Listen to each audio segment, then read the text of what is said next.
Good afternoon, evening, everybody watching. I'm Paul Woodadge. It's World War II TV again, and we've got an interesting show tonight about Churchill's auxiliary units in the UK in 1940 and beyond. So before I get into that and introduce our guest, I want to just do a little plea at the beginning of the show this time rather than the end, and that is about our Patreon page, because I want to carry on doing these shows throughout 2021, no matter what happens with regards to vaccines, things like that, and every little bit helps. If you could consider having a look at our page and dropping us a couple of dollars, up to $5 a month. If 10 people did this after that show, that'd be really good to keep us on course to do more of these, because I enjoy what I'm doing and I've got some great guests coming up, and anything is all welcome. So thank you very much. If you have a look at the Patreon page, link below, and don't forget to click subscribe and click the little bell so you get notifications. Anyway, that's the housekeeping done. So my guest this evening, Andrew Chatterton from the CART, which is the Coles Hill Auxiliary Research Team, and we will find out what that is as we go on. So good evening, Andrew. Welcome to the show.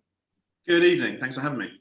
So as those who've read the YouTube description say, we're talking about the special units that Churchill kind of had the idea for in 1940 to protect England in the event of an invasion. But before we get into that, what's your organization? What do you do? How are you involved in it? And just give us a bit of background on your expertise as to why we brought you on the show, please. So CART, Coles Hill Auxiliary Research Team, we're a group of volunteer researchers throughout the country that look into the auxiliary units, which, as you said, would have played a part in a resistance force had the Germans invaded in the Second World War. The auxiliary units were made up of civilian volunteers who signed the Official Secrets Act, which means very little is known about them. So we research into their backgrounds, who was involved in the patrols, where they were, where their secret operational bases, their secret underground bases were located, their training and all that kind of stuff. And now most of the veterans have died. We try and get as much information from relatives who didn't realise their relatives were involved, and kids that found these underground bunkers in the 50s and 60s and played with them and didn't really know what they were. So a group of researchers who look into that. Personally, I got involved 10 years ago. I read a book.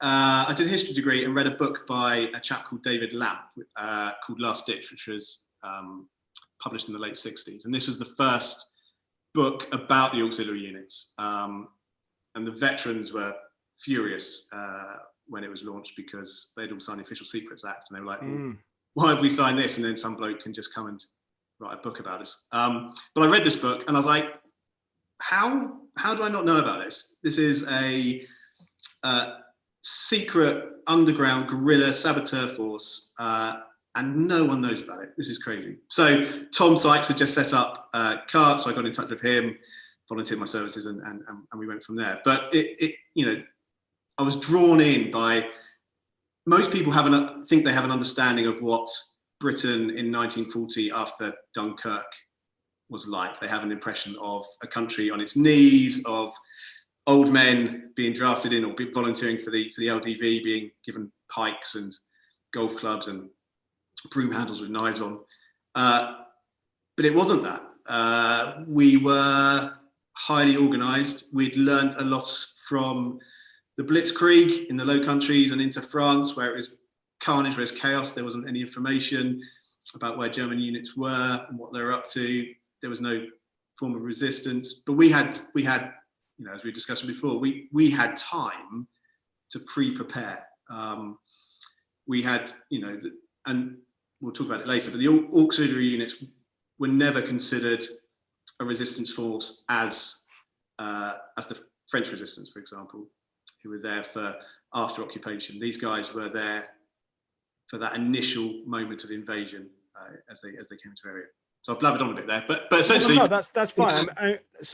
We talked just before we went on online, and this program and this show is going to tap into this whole idea. We were talking about, we had Alan Allport on a couple of weeks ago talking about the Shire folk of England. I love that metaphor he used there about this underprepared kind of underdog. And the fact is, as we get with the Battle of Britain, the Battle of Britain was fought and won by a very, very well organized efficient system that had been set up for exactly such a occurrence of the Luftwaffe coming over, and we were playing on home ground, and we resoundingly kicked ass, and it wasn't this underdog thing. Now, of course, with auxiliary units, we're getting ahead of ourselves.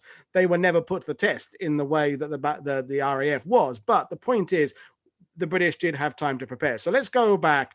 Where did the first idea for these units come from, and more importantly, when? Because I think that's very pertinent to what we're going to be talking about. Yeah, so weirdly, it seemed, well, like a lot of these things, it seems to have come from a few areas. So we know that Eden went to visit 12 Corps and Lieutenant General Andrew Thorne just after Dunkirk. So in the 12 Corps were based in the Kent, Sussex area, in that southeastern corner, which was obviously most vulnerable to invasion. And he went down there, and he didn't have like any anti-tank guns or anything. But him and Thorne had a discussion, and Thorne had been in the mid-30s military attaché in Berlin, and he'd got to know and understand and admire the German peasantry militia. So these guys, for hundreds of years, had stashes of weapons, and if their village had been invaded, this militia would have come up, got their weapons, and tried to fight the invading army. And Thorne thought there was an idea in this. Having seen the carnage in France, he thought there was an idea in this to try and slow up any German advance had the invasion of Britain happened. So Eden went back to Churchill, and obviously Churchill loved the idea. I mean, this is such a Churchill idea. Yeah, it's textbook Churchill, isn't it? Yeah, like undercover, not your run-of-the-mill army of guerrillas and saboteurs. And so he thought, you know what, that's a great idea. He spoke to Ismay.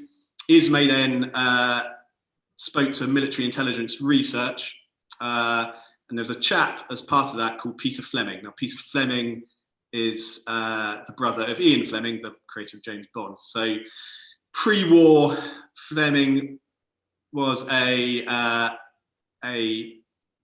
explorer. He'd fought in the First World War, but he had gone to Brazil to look for a lost explorer. He'd been exploring in China. He was a journalist. He'd written books, and he had seen alternative ways of fighting. So he was the kind of perfect type of chap to see whether these types of patrols were a thing that could work in Britain. So he started in Kent under 12 Corps. He'd started the 12 Corps observation unit, was what they called. He was based in his house called the Garth, which was essentially a house packed full of explosives and roaring fires. It was a health and safety nightmare. The people came in, they were shocked of great big boxes of explosives everywhere. But he went around Kent and recruited local farmers. So guys like the German peasants who knew their local area really, really well. He provided them with weapons. They dug rudimentary bunkers, I would say like holes in the ground, essentially, where they could spend a couple of nights and store weapons and ammunition and things like that, and train them in guerrilla warfare and saboteurs, in sabotage. And it soon became really clear that this was something that could be really, really effective. And so a bit later on, it was formed the whole length of the country. But slightly complicating that nice, clear story, there was also a guy called Major Lawrence Grand who worked for SIS, so MI6, and he was part of something called the Home Defence Scheme, which was coincidentally really similar to what Fleming had started up in Kent. So Grand was going around leaving weapons in holes in the ground for people to pick up. He was putting explosives in bridges without telling anyone, all that kind of stuff in terms of preparation. And there was a conversation between SIS and military intelligence research, and the two were combined. And the guy who headed up this combined group was Colin Gubbins, Colonel Colin Gubbins, who again was a really interesting guy. He was a First World War gunner. He had fought in the Allied intervention in the Russian Revolution. He'd fought in India. He'd fought against the IRA in Ireland. He had led the independent companies during that initial conflict in Norway in the early 1940, and had written books on guerrilla warfare. So, like Grant and like Thorne, not your kind of run-of-the-mill regimental officer, but someone who understood the effectiveness of guerrilla warfare and wasn't afraid of it. So he was kind of the perfect guy to take this initial idea and stretch it into the vulnerable counties of the UK. And in order to do this, he hired intelligence officers, which were like-minded officers, a lot of whom had fought with him in the independent companies in Norway. And each of these intelligence officers were given a county they had some kind of affiliation with. So these initial counties were kind of up the East Coast, that southeast corner, the South Coast, Southwest and South Wales. And they were given this county to go and set up patrols, essentially, to go and look at each county, where were good places to set up these patrols, find a patrol leader, and then let them grow their own patrol. And it was really, really well organised. As we said, in complete contrast to what most people know about 1940, these guys were, thinking ahead of time, where can we put patrols that are effectively going to slow down a German advance? So usually these patrols were 5 to 6 miles inland, so not on the coastal crust where they might be caught up in any initial invasion, but further enough away from the coast. They were often sited near targets, so railways or major roads or large houses, which the Germans might take over, which we can talk about a bit later. So these patrols were then set up in these areas, but the intelligence officers, their role was to find out which area would benefit from having a patrol, recruit a patrol leader, and then it was completely up to the patrol leader to recruit his own patrol, identify the site of where his secret underground base was, and go from there. So from that initial conversation of Eden and Thorne and the amalgamation with HDS, by kind of September, October 1940, there were thousands of men in patrols the length of the country, underground bases dug, ready for any invasion. So let's clear up so that people are watching this who are and me, because I'm an idiot.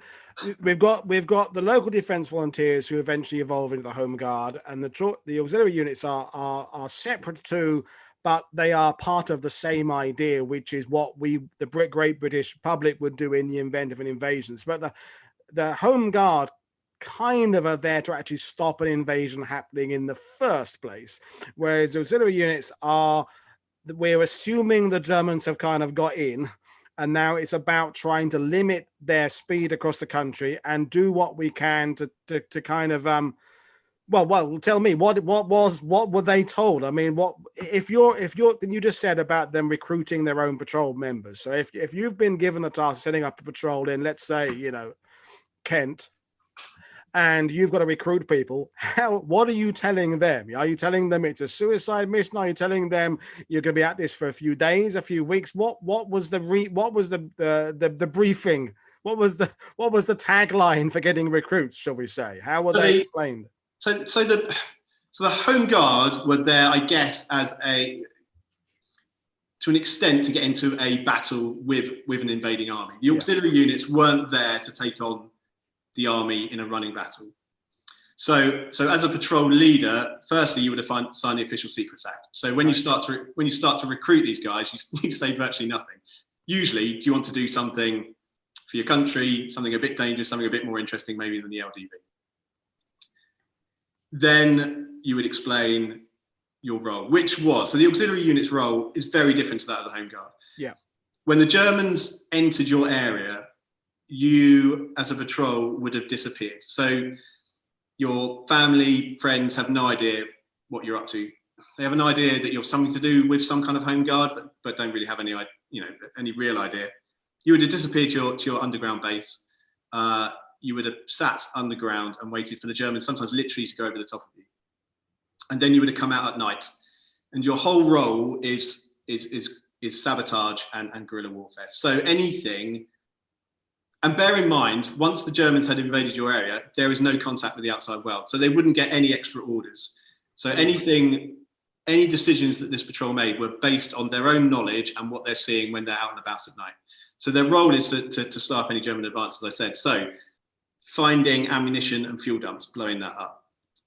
Knowing where the airfields are locally that the Luftwaffe might take over, blowing up the planes, making it unusable.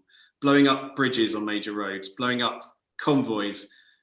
If necessary, taking out high-ranking German officers, taking out British collaborators. But their main role, the only time they, apart from the assassination, which was, I feel, was last ditch, their main role was blowing stuff up, essentially. And so they were trained in, their main weapons weren't guns, although they had the latest weapons long before the LDV and sometimes before the regular army, like Thompson submachine guns. We found a note in the archives of an update from to Churchill on the formation of the auxiliary units, and he scribbled, "These men must have pistols or revolvers. These men must have revolvers." And so every member of the patrol had a Smith & Wesson or something like that. But their main weapons were fighting knives, like the Fairbairn-Sykes fighting knives, right, to dispatch sentries silently, to gain access to the thing they wanted to blow up. So that would give them, they could blow it up, get away, back to the underground base and do it again. So their role was really, really different to the Home Guard. As such, they knew that they weren't there for the long term. So this isn't a French resistance after occupation doing damage to the occupying forces. This is a short, sharp action against an invading army to try and slow up their advance, to give the regular army time to regroup and counterattack. I mean, is it almost part of assuming we're going to be taken over by the Germans if they invade, it's kind of a cornered animal showing we've still got to bite, maybe even just kind of just to prove that we're not just a walkover. We're just that we're going to go down fighting, and you can watch your back, watch your roads, watch your bridges, watch your your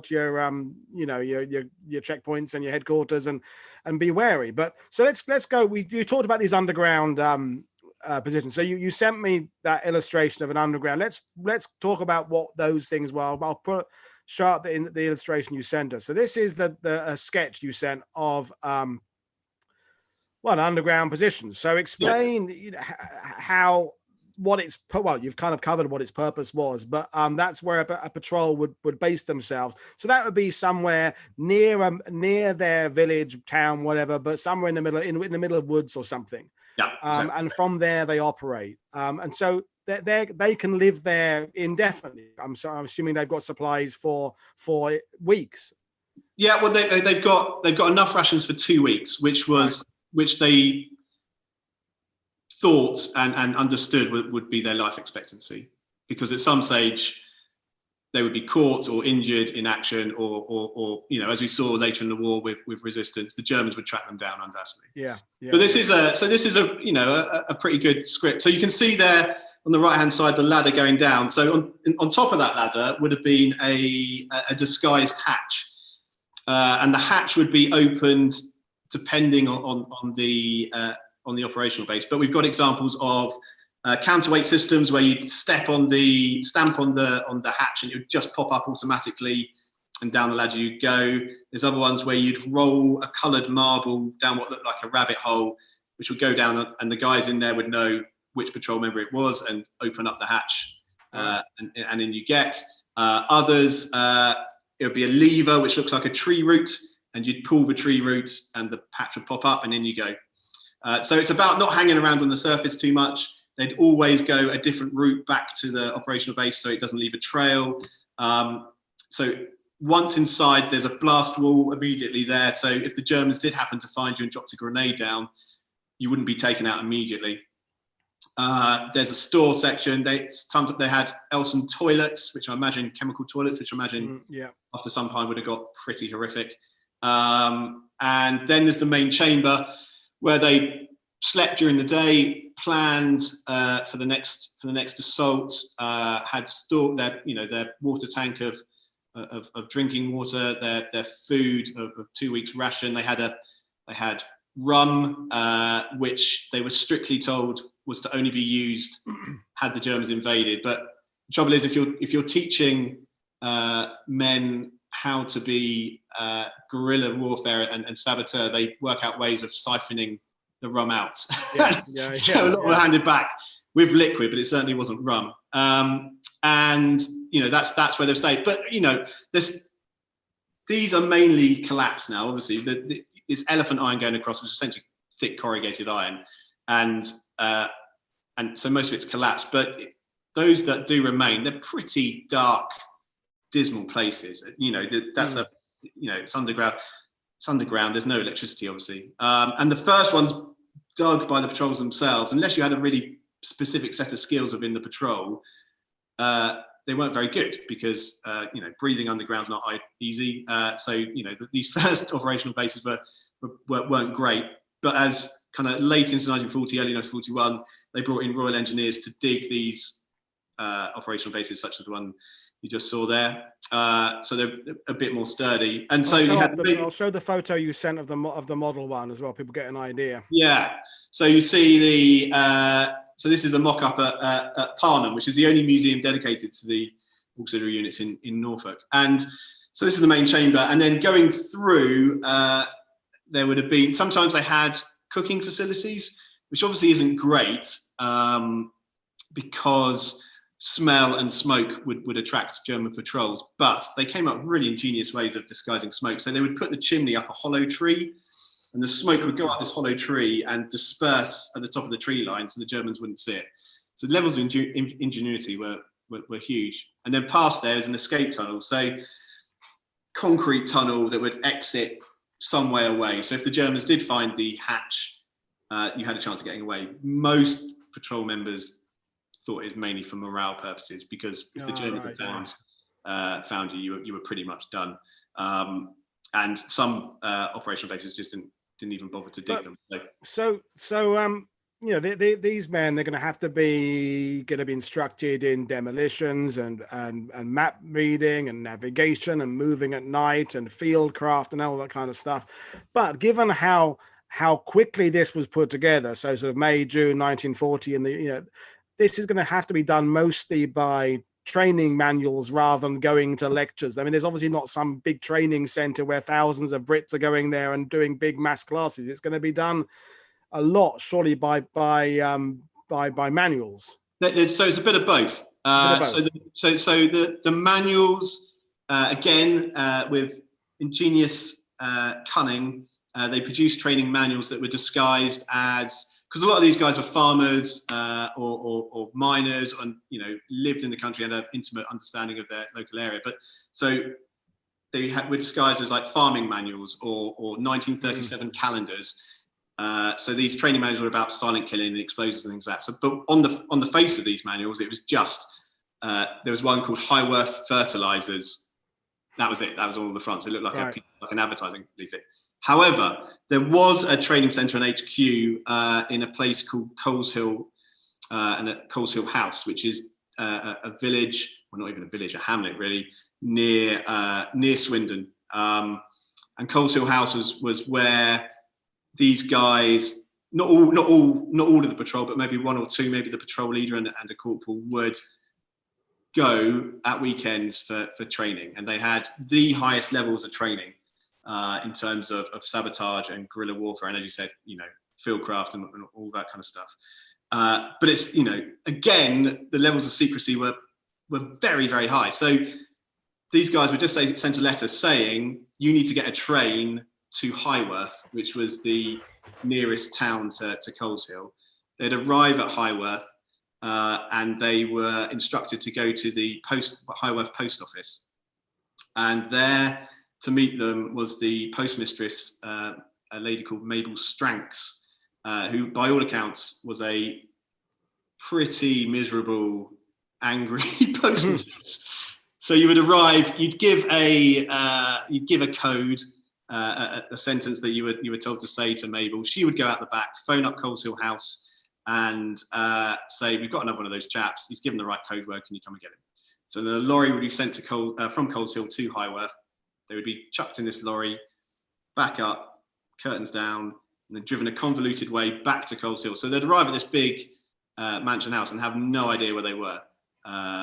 But there for the weekend, they would get the highest levels of training. They had like captured German tanks and captured German aircraft, which they could practice on. They had kind of practice operational bases where they could get used to staying for periods of time, practice digging operational bases, but really, really high levels of training. And to the extent that later in the war, as the level of the threat of invasion kind of diminished, they were joining, the SAS and SOE because they were ready-made for those roles. So and then these guys would then go back to the patrol and train those. So it was right. It wasn't thousands of men going, certainly, but the Coleshill provided a training centre where these guys could really get superb levels of training. So the people, they're going to be, you mentioned farmers, so a lot of kind of gamekeepers, farmers, those kind of people in reserved occupations. They haven't been called up because you don't want 16-year-old kids and you don't want 70-year-old men. It's not for that. I'm guessing there's going to be the odd invalided out of the military who's done a bit, but he's perhaps, he's not quite, he's got a bullet in his knee or something and can't, but for a 2-week life expectancy, quite good. And it goes back to what I was saying at the beginning of the show, where we both were, this idea of efficiency, because you're saying there's thousands, which is, on the one hand sounds impressive, but on the other hand, when you think about the population of the UK, it's not very many, is it? It's a very, very small, highly trained force to do a very specific job, isn't it? So it's a very well thought out, and if worse comes to worst, you get invaded and they all get killed or captured, it's sort of acceptable losses in that grand scheme of things. I'm not in any way belittling anyone who's watching this, whose relative was part of. I'm not saying that your grandfather his life didn't matter. I'm just saying on purely military terms, in terms of looking at what Britain has in terms of resources, this is a quite efficient way of doing something quite big without a huge amount of human expenditure. Exactly right. Yeah, exactly right. And as you were saying before, in contrast to mainland Europe, we had time to prepare, but also had an opportunity. So whereas in those countries, civilians would dive on the road and get away to an extent, but understandably flee, these guys stayed behind and would give the Germans a sting in the tail and something to think about, just something to slow them down. The Blitzkrieg, obviously happened for a few reasons, but they went unchecked for the most part, because as the Allied armies fell back. But these guys, as the British Army fell back in the event of an invasion, these guys would be behind the lines doing as much damage as possible. And it just would give the German army, for a week, 2 weeks, thinking, what the hell's going on? What's going on? We just need to stop here, sort this out, work out where these guys are. And that would hopefully give the regular army enough time to kind of gather together and to counter. Yeah, the regular army and help from overseas, help from the USA, whatever. I mean, it's so it's well thought out. I think, we said before we went online, the thing we want to get across in this show is the idea of how well organized this was. And I think a lot of people, myself included, knew a little bit about this. And even though I'd read a bit about it, I still kind of had this amateurish idea about it, because I think that's back to the Shire folk analogy again of almost wanting to think it was very disorganized. And but anyway, so you talked about the fact that if and when they're needed, there's no communication. Then it's each patrol is on their own there. So that's a lot of responsibility put on the shoulders of people. So what you say there's a limited amount of research available. There's not many archives. People have to sign this Official Secrets Act. So since you've been part of the cart, what have been the kind of the groundbreaking discoveries about what these people were actually meant to be doing and what some of their plans were? had they got very detailed plans worked out? You know, I mean, give us some examples of some of the patrols you've studied. Yeah, so when I first joined, there were still some veterans about who were willing to talk. Lots of veterans weren't, and you know, we were obviously down to like ones and twos who are still alive. And you know, there was one guy in Dorset, for example, who we know was definitely in the auxiliary units, and he still refused to speak. He denied that he was, but some did speak to us. So we do know some detail of the types of targets they were after. So, for example, we know that some patrols were issued with a sealed envelope with names of British civilians that they would have to take out, even, you know, as the Germans entered their areas. So it might be a high up policeman who had to check their backgrounds to allow them to go into the auxiliary unit. He wouldn't know what they were going into, but he would know this group of men were checked together. So he would have to be assassinated immediately. Their intelligence officer, their poor intelligence officer, who gathered all these guys together, would certainly have been on the list. Wow. Because he knew where each patrol was and who was in that patrol. So if the Germans got hold of him and he gave in to torture, the whole of that county would then be, you know, compromised. So I suspect the intelligence officer was intelligent enough to realise that might be the case, and he might have joined a patrol or done something himself. But yeah, he would have been, if he'd not done anything, he would have certainly been a target. Anyone who had, these veterans who we managed to speak to would say anyone who accidentally stumbled on their operational base would have to be taken out immediately. So, for example, in Cornwall, there was a patrol in a copse who dug an operational base. There was a cottage overlooking this copse with an elderly couple in, who would come out in the garden and see what was going on. The first two people that this patrol would have to get rid of was this elderly couple in this cottage, just in case the Germans came and questioned them. So, wow. And speaking to these guys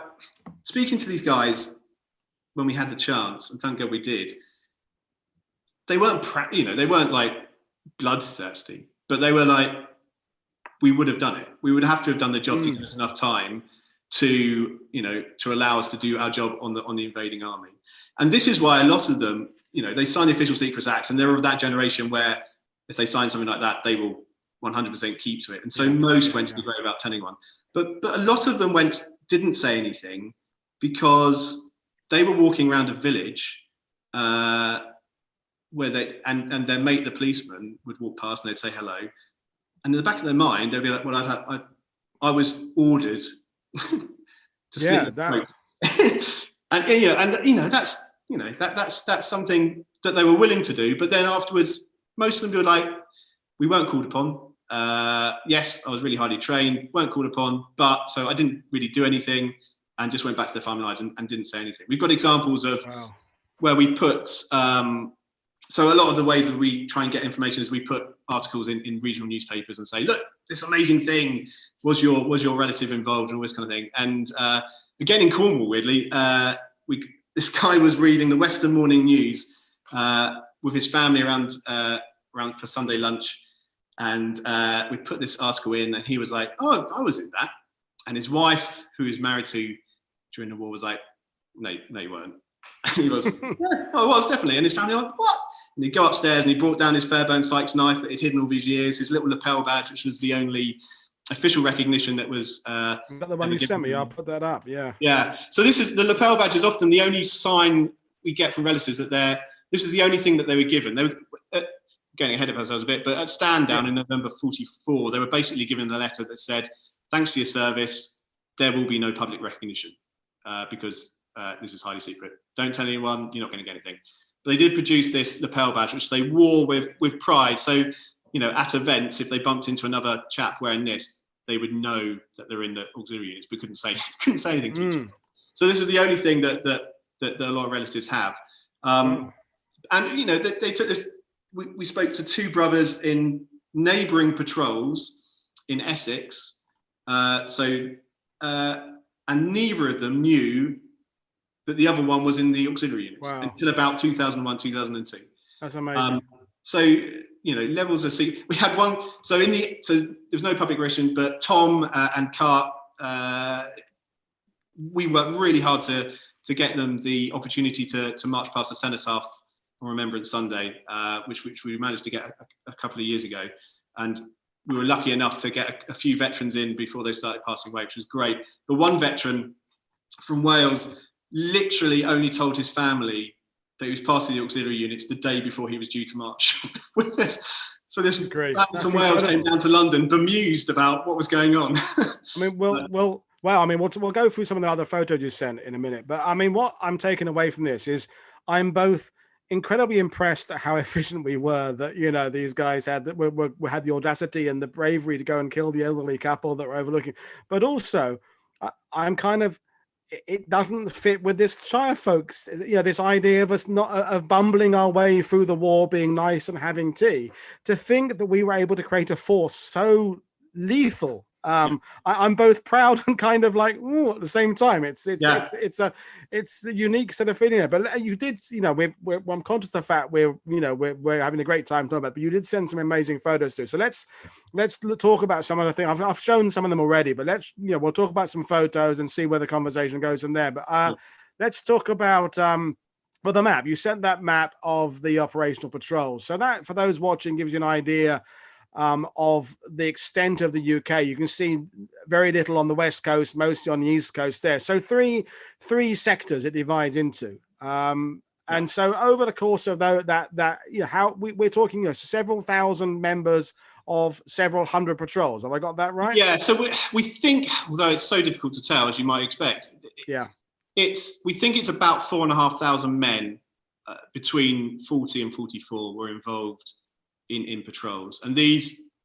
map just gives you a really clear idea of where they were. They didn't see the threat of Ireland as particularly crucial, so the West Coast was mainly left alone. The kind of borders on Scotland there, which does go across the West Coast, is basically like a stop line to stop the invading army coming up, or to try and slow them down at least. But it just gives you an idea of just how much organisation was involved in setting up these patrols, right from the Orkneys there to Cornwall. And you know, those numbers which aren't very clear, if you go to our website staybehinds.com, you can see it a bit more clearly, but each of those numbers indicate how many patrols were in each of those counties. Wow. So I mean, again, you know, if you're talking 4,500 men, that's not even 2 regiments in a regular army. So to cover effectively 90% of a country with 2 regiments, that is, again, I'm going to use the word efficiency. That's a not very many people covering a very large area, which is amazing. So we'll show we'll talk about some of the, you sent some of the photos, some of the patrols, and I love this color one. Run through who those guys are, and they look very smiley there, and you know, clearly they're posing on a fence, and they've got their denims and their 10 Mark fives, is that? Yeah, I think it is. Who are those guys then? So these guys are a patrol in Hampshire, but this is a really good way of showing that this, as you were saying, this isn't Dad's army. No. These are fit, highly trained farmers, gamekeepers, poachers, young men who, and unless they were in reserved occupations, would have been called up. But these guys, sorry, I mean, they're Stenmark 3s with a wooden butt. That's interesting, isn't it? Yeah, and you'll notice people there. Sorry, they've all got revolvers as well. If you didn't know, you'd think that could be an SAS patrol in North Europe or something. You know, I mean, amazing photo. Yeah, it's a great, and actually the colorization it's brought it out. I mean, it's a great photo anyway, but it's really brought it out. But it just shows you these guys were highly trained killers, and no one knows about them. It's crazy. And there's the other one there. That's another patrol there. And they look like the kind of people your mother warned you not to go. Exactly. I mean, these guys you do not want to meet down a dark alley, right? This is Spetsby patrol in Dorset. Again, just showing you that this is not your Dad's Army Home Guard. This is not Britain on its knees with pikes, absolutely, and golf clubs. This is a highly trained guerrilla force that was ruthless and determined, and for a couple of weeks would have done great damage to an invading army. Incredible stuff. I mean, I'm enjoying. I love it when I have these shows, and I enjoy it as much myself. So we've shown the inside of a mock-up, and there's the next photos. I know we've shown that one before, but I'll go to the next one, which is, that's obviously one of the ones that's the original. So yeah, this is one of the, we don't, obviously there's not many intact because they collapse, or a cow falls through the roof, or a tractor drives over the top or something. This is one in East Devon.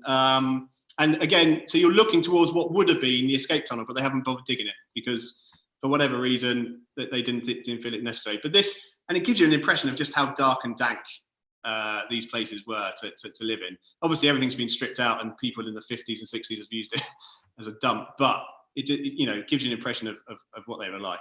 Essentially, like Anderson shelters, really big Anderson shelters. Yeah. So that's another one you sent there. Inside one, So this is in a patrol who had their operational base slightly differently in an old mine, and completely illegally took pictures of themselves in it. So there's not much point in signing the Official Secrets Act and being a secret force and then taking selfies. But they've got the beer open there, and that's got the beer ammo crates on the left there. But again, we're blowing out of the water this idea that these are little old men. Although that guy there looks pretty young, doesn't he? Some of them were young. So later on, as some members were either called up or moved away. The patrol leader, as I said, would recruit their patrol, and quite often they would recruit colleagues or family members. So quite often a father might recruit a son or a nephew or something like that. So quite often patrols were, and if you think about it, when these guys would go, if they were called upon, then they would go out and start blowing stuff up. If one of them got injured, the rest of the patrol were obligated to shoot, or at least leave them with a gun to take out Germans and to shoot themselves. So if you're on a patrol with your son and your son gets injured, you as the patrol leader either has to shoot your own son or leave them with enough capability to. Again, that's terrifying, but also something to admire, the efficiency. But another photo you send there, which I just so that's in the quarry where that's the same patrols we've just seen. Again, not very securely, but again, showing an array of weapons and that they're young, fit, determined men, and that those are the types of vehicles they would practice on. So they where would the explosives work best, and then target practice and all that kind of stuff. But that's in a quarry, so that they in the hope that people wouldn't notice that stuff was going on. I mean, we're getting questions. I mean, there's lots of conversation, and Tom Sykes is gainfully answering most of the questions we're getting there, which is great. You're doing the front of house, he's doing the back of house there. But with one of the questions coming from Martin Harley is, how many of them were these men single? Were they family men? I mean, I know there's servicemen away at home who've got wives back home, so it's no different to anybody else. But I suppose the difference is that these guys kind of maybe know that they're not gonna last long. So I mean, were a lot of them single, do you think? No, a lot of them were. Had wives and families. Wow. And again, this again goes, you're leaving your family as the Germans are entering your area. So at the most dangerous point, as the invading army enters your area, you leave your family. Yeah, just when they need you, you're in a sense, your country needs you more, and you can't even say where you're going or why you're doing it. You just exactly right. Going to go out to get the milk and not come back in. I mean, it's incredible stuff. So this is obviously one of these disguised training things there. So you say the Countryman's Diary in 1939, but in that is how to kill people. Yeah. So if you're a German and you're searching a house and you see that on the face of it. Just a Countryman's Diary with an advert for fertilizers on the front. Yeah. If you open it up, that's got how they're going to stab you through the neck. And there's some of the So you've got there's a time pencil at the top there, a pull switch. They had so a lot of the explosives and weapons that are used by SOE these guys had first. So type pencils, pull switches, limpet mines, stuff that went on the railways. They had that all first before SOE. And actually Gubbins, we talked about earlier, later went on to set up SOE, and Fleming went with him. That's the Fairbairn Sykes fighting knife, which probably lots of people know about. But that, as I said earlier, that was their main weapon. Their main idea was to get access to the things they wanted to sabotage. So if you can knock someone out with a knuckle duster, or you can get rid of a sentry and leave the sentry's body in a mutilated way to shock the rest of his regiment, all the better. So they, all that stuff that happened later in the resistance forces in mainland Europe. I mean, that came up earlier in the conversations about the fear effect. It's the results are one thing, but the fear, it's that idea of German sentries and people on crossroads being terrified of some silent killer coming out of a hedge and slashing their throat. You're going to stay closer to your bases, closer to your huts there. And, I know stories from Normandy campaign of patrols going out and killing one German, but leaving him in such a way as the other Germans would find him, just to put the fear of the product into people. So, exactly right. Again, Martin Harley, another question here is presumably you're not to be captured. Presumably, if it comes to it, you've got to shoot yourself. I mean, again, it's horrible to think about, but these guys obviously were prepared for that eventuality. Yeah, some of the patrols were given suicide pills, which you would take out on a mission, and then if you were injured or captured, you just crunch the pill. It's that ruthlessness. It's about giving the rest of the patrol another night, another opportunity to do some damage to the invading army. And you speak to these guys when we could, and they're just the most mainly farming country folk, the loveliest guys. But at the time, and when you get into conversation with them, they would be very clear about they had a job to do and they would have done it no matter what the consequences were. Well, we say that about farming folk being lovely, and they are. I've got farmers in my family, but they also fundamentally understand life and death, don't they? Fundamentally understand the idea of thinning out the populations of foxes, things like that. And if a sickly cow can infect the others, you kill the cow. They've seen life, they've seen death from a very, very early age. So that's true. Yeah, and I don't think that's a cliche. That's a stereotype that is largely true. These people are going to completely understand the importance of saving. Of sacrificing one member of the flock to save the rest of the flock.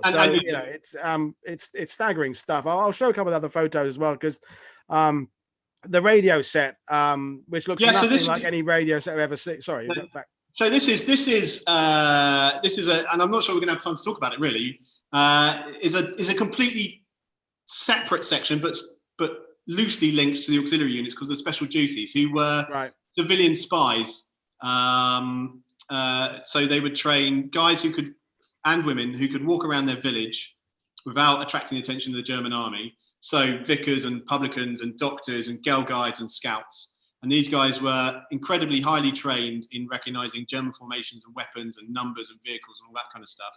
And then they would write down that message in code, leave it in a dead letter drop. So a hollow key, or there's an example of a gate where there's a horseshoe. If the horseshoe is pointing up, there's a message in the bolt in the gate post. If it's pointing down, there's no message. There'd be a series of runners. There's a great example. Series of runners who would then take that message on and on and on.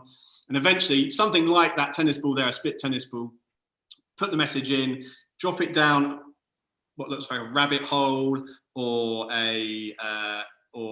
another dead letter drop, and it would be given to a civilian wireless operator. So we've got examples of, and these guys were even more secret than the Yorks units.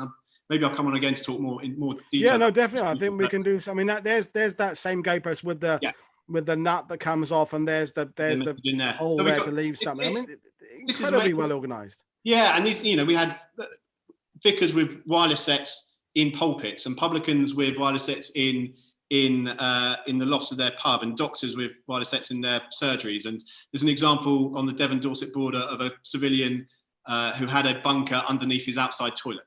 So just incredible. And this was they would then send that message to ATS girls who were in similar bunkers to the auxiliary units. And then they would send that message on, possibly, we think, maybe to Reigate Hill, where Monty was. All right, okay. But this was designed, and I'll talk about it in more detail another time, but this was designed to take away the uncertainty and the shock of what happened during the Blitzkrieg.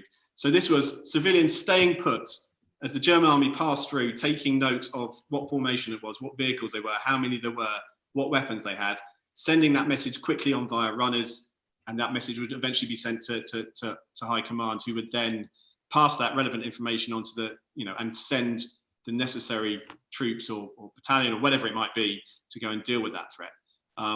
So again, it's being ultra organised, and it's a fascinating story. Again, it originates from that home defence scheme stuff, but maybe I'll come on again to, because that's definitely. I mean,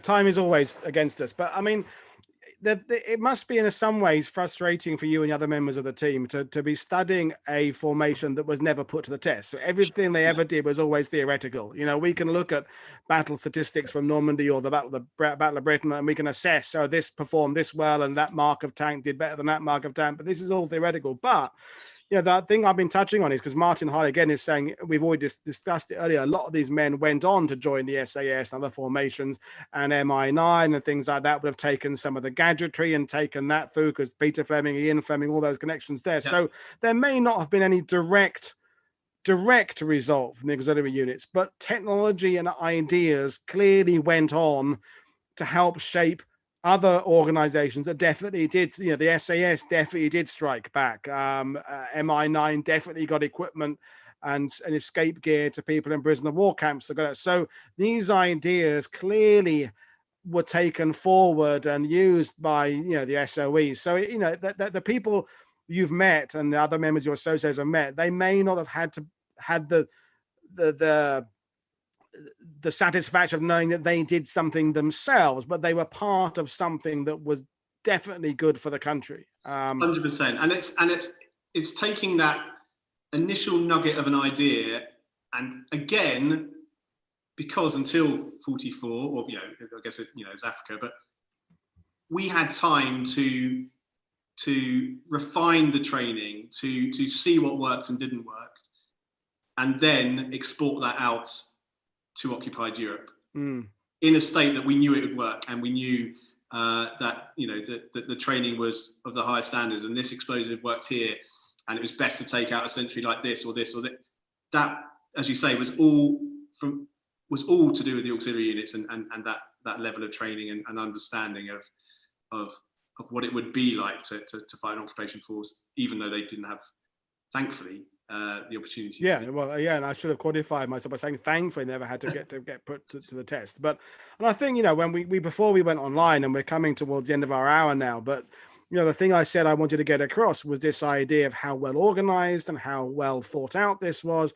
And I think that is important. And it's come up on other conversations and other podcasts of mine and James Holland, the other guys, this idea that we weren't this bumbling country in 1940. We had some very, very good ideas, highly organized, and won because we were good at what we did. And it's something we should be very proud of, how well we go. So, to start wrapping things up, obviously the stay behind website is down below. There's information about how they can contact you.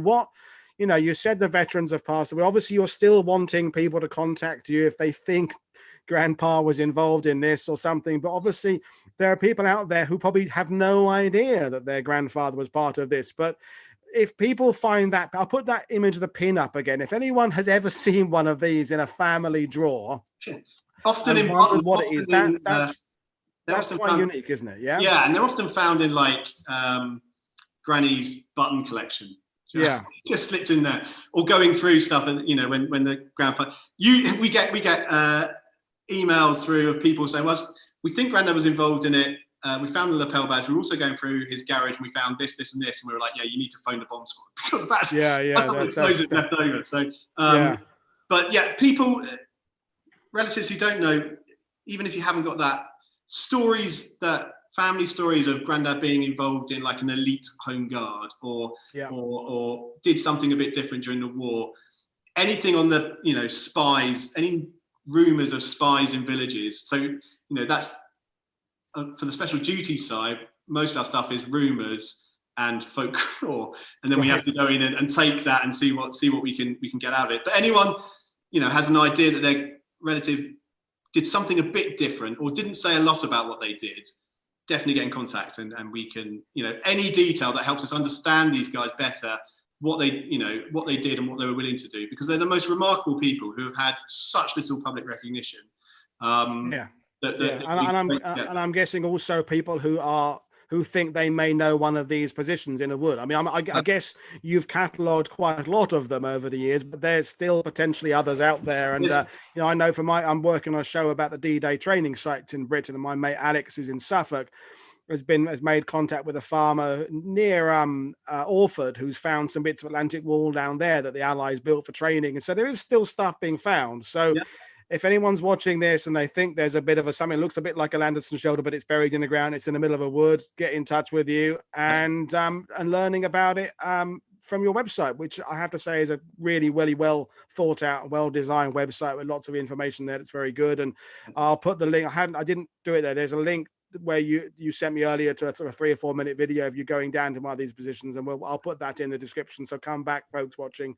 But you'll find all that on the CART website anyway. So yeah, I mean, I've got a feeling I could talk all day to you, but I think we can do. I think the special duties things, and maybe we can tie in someone else who come on to bring some other perspectives across. But I mean, I've really enjoyed this, and I think, well, people are having a great conversation. Tom has been fielding all the questions on YouTube, so I haven't had to worry about that. So thank you very much, Tom, behind the scenes. And yeah, no, I've really enjoyed it, and I think it's I've learned a lot, and that's all you can ask for, is if we're learning something. So auxiliary units, it's something to be proud of. So any kind of closing thing which you said earlier that you didn't say anything, any kind of comment you want to get across? Yeah, I don't think so. I think, again, going back to that thing of we were prepared and highly trained, but these guys perfectly understood that they were there for 2 weeks maximum as a short, sharp impact on the invading army. They knew it was a suicide mission, and that is just the most remarkable sacrifice that people are willing to make. And we feel like there should be more recognition of that, even though they didn't have to do it, what they were prepared to do. And the more that we can get out there, the better. Yeah, I mean, I think I've really enjoyed it. People are saying, we should do a follow-up show. So we'll think of something. We can perhaps talk about one of the better-known patrols, or when lockdown ends. I mean, we did discuss possibility of having a live camera at one of the positions. There's other things we can do in the future. That would be really great if we actually take a camera down, talk about one of the positions live, and perhaps get other people get involved who perhaps watch this, who have a relative. But anyway, I've really enjoyed it. So So again, for those watching, I did my Patreon plea at the beginning of the show. Please have a look at the website and consider dropping us a bit, and please visit Andy's website and look at what they're doing and help support them. There's merchandise you can buy as well, and have a look for some of the books they recommend to learn more about this. And anyway, so I've enjoyed it. So in terms of what we've got coming up, it's a busy weekend of Battlefield live streams. I've got my first 2 Stalingrad, Volgograd shows on Saturday, and then we're back to the Netherlands on Sunday with Joris and Edwin for Operation Pegasus, the rescue of some of the paras from Arnhem by 101st and elements of Dutch resistance. So I'm looking forward to both those shows,